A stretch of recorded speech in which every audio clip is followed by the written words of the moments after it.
Bonjour tout le monde, bienvenue dans cette petite vidéo concernant la prochaine nouvelle lune en Scorpion qui va avoir lieu le vendredi 1er novembre et elle va se former à 9 degrés du signe du Scorpion à 12h50 GMT, soit plus ou moins à 13h50 en France et dans les environs.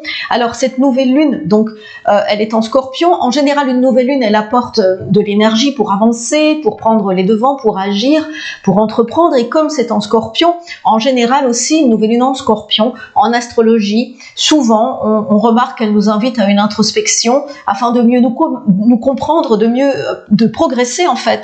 Et cette nouvelle lune puissante, elle nous incite à entrer en nous-mêmes, à explorer les profondeurs de notre être pour découvrir notre vérité intérieure.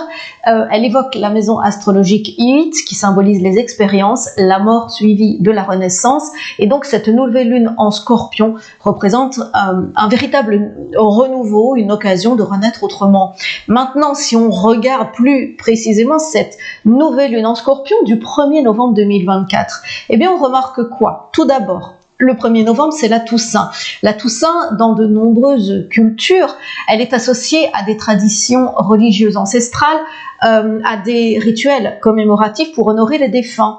Et la veille, le 31 octobre, eh bien, c'est Halloween qui est aussi lié à une fête celtique, une célébration qui marque la fin de l'été et le début de l'hiver. On croyait à ce moment-là, du coup, que les morts, eh bien, revenaient sur Terre. Voilà, donc j'ai mis la tenue Halloween, vous avez remarqué. Donc, cette nouvelle lune en Scorpion qui a lieu un 1er novembre et le lendemain du 31, eh bien, elle est ici, elle est donc en plus dans le signe du Scorpion, on est vraiment dans la représentation de la mort qui est suivie d'une renaissance, de la fin d'un cycle et d'un nouveau cycle qui apparaît. Donc, c'est vraiment un moment important de transition et de réflexion pour réussir cette transition.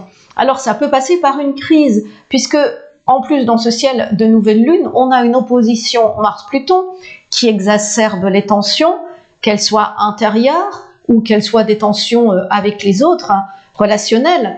Donc en tout cas, nos émotions, elles sont exacerbées et on n'hésite pas à plonger dans les remises en question.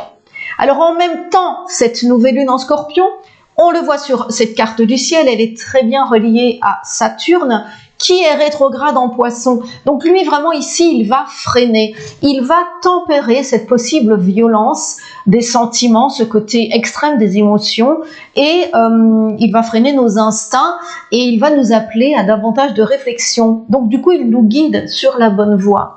Vous voyez, on a ici une espèce de déclencheur, et ensuite on a un guide qui nous permet de ne pas partir dans une espèce d'explosion de sentiments, d'émotions qui serait complètement stérile.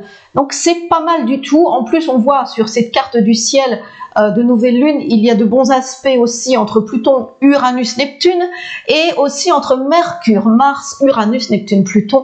Enfin donc tout cela nous offre vraiment une opportunité de réflexion et qui nous amène à un renouveau, mais justement, ça nous amène normalement à réussir cette nouvelle étape de vie. Alors, le conseil de cette nouvelle lune, c'est de se tourner vers l'intérieur de nous-mêmes, c'est de méditer sur nos intentions, peut-être aussi d'établir de nouveaux objectifs. C'est le moment idéal aussi pour lâcher prise et pour abandonner ce qui ne nous sert plus afin de planter les nouvelles graines de nos aspirations. Donc, n'hésitez pas à écrire vos intentions, peut-être dans un journal. C'est le moment en tout cas de vous poser les bonnes questions. À l'aube de l'hiver, en ce moment de transition, je commence un nouveau cycle et donc, qu'est-ce que je veux vraiment créer dans ma vie à présent pour les mois à venir? Qu'est-ce que je dois mettre de côté? Qu'est-ce que je dois jeter? Quelles sont les nouvelles habitudes à adopter? Que dois-je corriger aussi dans certaines relations pour les transformer? Enfin, tout cela, quels que soient vos questionnements personnels, que vous vous sentiez plutôt bien ou au contraire très tendu, en crise ou confronté à une crise d'une personne, d'un événement ce jour-là, eh bien c'est le moment de vous réinventer, de vivre au mieux ce nouveau cycle hivernal. Donc, songez à la façon dont vous voulez aborder l'avenir, travaillez sur vos envies, sur vos possibilités et mesurez vos chances entre votre potentiel et les outils que vous avez à votre disposition. En tout cas, je vous souhaite une très belle nouvelle lune. À bientôt.